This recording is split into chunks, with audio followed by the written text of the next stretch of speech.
নমস্কার দর্শক সবাইকে, আমার চ্যানেলের পক্ষ থেকে সবাইকে শারদীয়ার অনেক অভিনন্দন। যদিও মহালয় পেরিয়ে গেছে, দুর্গাপূজা আমরা আসছে। তো দর্শক, আমার এই YouTube channel smart garden Nadia আপনারা দেখুন, আর একদম যারা প্রথম দেখছেন আপনারা চ্যানেলটি সাবস্ক্রাইব করুন। তো আজ কথা হবে G9 কলা নিয়ে। এই সেই G9 কলা, এর মধ্যে আমরা বিন চাষ করেছিলাম। আমরা এর আগের বছর কার্তিক মাসে প্রথম এই G9 কলার চারা আমরা এখানে বসাই। তারপরে আমরা এর মধ্যে বিন চাষ করেছিলাম।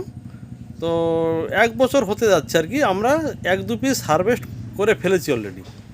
তো আজকে জমিতে কাকা আছে, কাকার মুখ থেকে আমরা ডিটেলস শুনবো, আর এর কি পরিচর্যা আছে, কত কি লাভ হতে পারে, কি কি সমস্যা আসতে পারে। ভিডিও ছেড়ে কেউ যাবেন না। আর বাংলাদেশ থেকে যারা দেখছেন তাদেরকেও অনেক অসংখ্য ধন্যবাদ। আমি দেখছি আমার ভিডিও বাংলাদেশের দর্শকরাও দেখছে।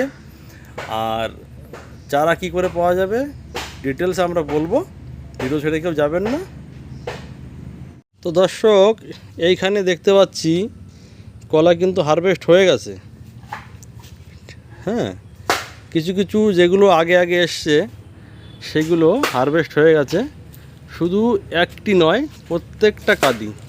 ওই একটা বোধহয় পড়ে গেছে কোনো কারণে, যার জন্য বাঁশ দিয়ে এগুলোকে এখন ঠেলা দেওয়া হচ্ছে। তো আমরা পেয়ে গেছি বাগানের মালিককে, আসুন ওনার মুখ থেকে আমরা কিছু কথা শুনবো। তো আমরা পেয়ে গেছি জমির মালিক। কাকা, আপনার নামটা একটু বলবেন?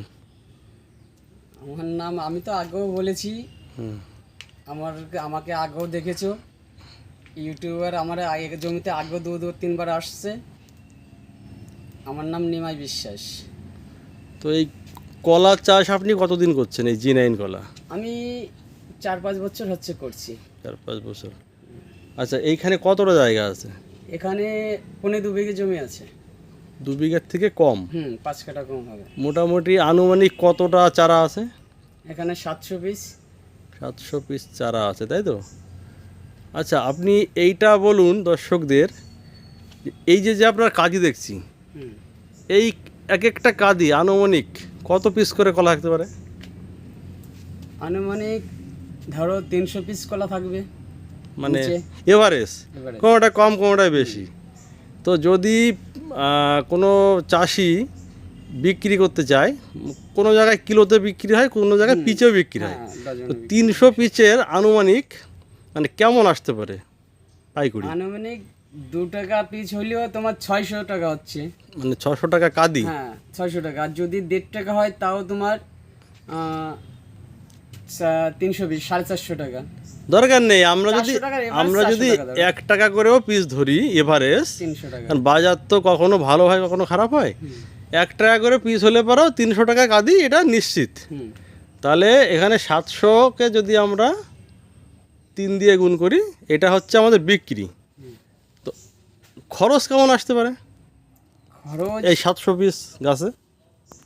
ধরো বিঘাপতি তোমার নিচে 20,000 টাকা খরচ ধরতে হবে। সার খরচা বিঘাপতি 20,000। এই যে বাঁশ ফাঁসগুলো দেওয়া হচ্ছে, এটা মানে এর খরচা আমরা এখন ভয় হাওয়া হয় না, তবু এটা তো হিসাব করতে হবে। হ্যাঁ, ওটা তাহলে ধরো 30,000 ধরে নিতে হবে। মানে যদি 30,000 টাকা ধরি পার বিঘা, তাহলে আমাদের মানে সার থেকে শুরু করে টোটাল বাঁশ ফাঁস দিয়ে ওষুধ টষুধ কীটনাশক সব, তাই তো?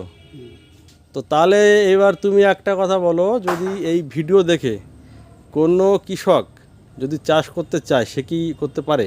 হ্যাঁ, পারবে না কেন, অবশ্যই। মোবাইলে এখন সব কিছুই আধুনিক যুগ হয়েছে, মোবাইল খুললেই সব পাবে। কীভাবে কি করতে হবে নাকি আপনারাও জানিয়ে দেবে, বলবে। আমার কিন্তু চ্যানেলে অনেক দর্শক বাংলাদেশ থেকে দেখে। তো বাংলাদেশেও কিন্তু অলরেডি এই G9 কলা, বা ওদের ওখানে সাগর কলা বলে, এই কলা কিন্তু ওখানেও চাষ হচ্ছে। তো এই যে এত সুন্দর বাগান, তো যদি করতে চাই, এবার পরিচর্যা নিয়ে একটুখানি বলো, কিভাবে কি সার টার দিতে হবে, এটা একটুখানি বলো। জমিটা তো রেডি করতে হবে। ধরো ইউরিয়া, ফসফেট আর চুন আর দানা ওষুধ দিয়ে জমিটা চাষ দিয়ে ফেলে রাখতে হবে।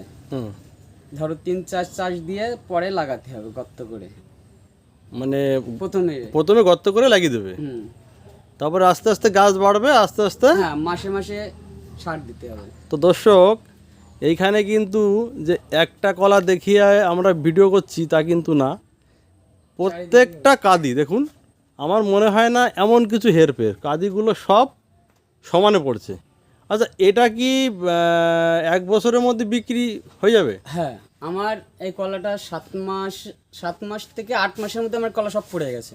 7-8 মাসের মধ্যে কলা চলে এসছে, বিক্রি করতে করতে 1 বছর বা হয়তো হ্যাঁ, 1 মাস। 1 মাস লেট হতে পারে। হ্যাঁ।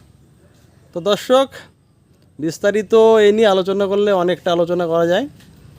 কাকাকে এর আগেও আমরা দেখিয়েছি একটা ভিডিওতে, ইনি কলা চাষ করেন, বাগানটা খুবই ভালো।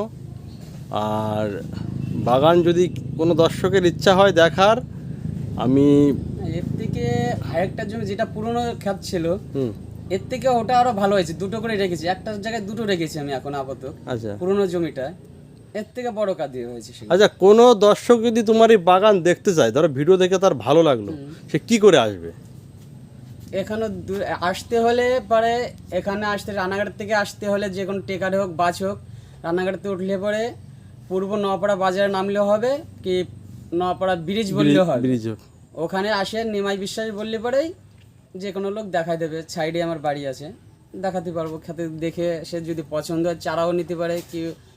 ও, যদি কোনো দর্শকের এই মানে চারা নেওয়ার ইচ্ছে হয়, এই যে আমরা যে এই যে বোগ বলি, কলার বোগ, যদি নিতে ইচ্ছা হয় তো এই বাগান থেকে সে নিতে পারবে। হ্যাঁ, আচ্ছা আচ্ছা। আর যদি কেউ কলা কিনতে চায়, ধরো তোমার এই কলা দেখে পছন্দ হলো কারোর, তো তুমি কি কলা বাগান থেকে বেচবা? হ্যাঁ, অবশ্যই বেচবো। আচ্ছা আচ্ছা। তো দর্শক, আপনারা শুনলেন কাকার মুখে, কেউ যদি কলার চারা চায় তাও কাকা দেবে। আর কলা যদি কেউ কিনতে চায়, আপনারা কলাও কিনতে পারেন। ঠিক আছে, শুধু এটা নয়, এটা বাদে আরও 3টে জমি আছে, মানে কলা আছে প্রচুর, কোনো সমস্যা নেই, না সমস্যা। এবং সারা বছরই কলা কম বেশি থাকে। হুম। তো ঠিক আছে কাকা, তোমার ধন্যবাদ। তো দর্শক, ভিডিও ভালো হলে একটা লাইক করে, আর কিছু যদি জানার থাকে আপনারা কমেন্টসে জানতে পারেন।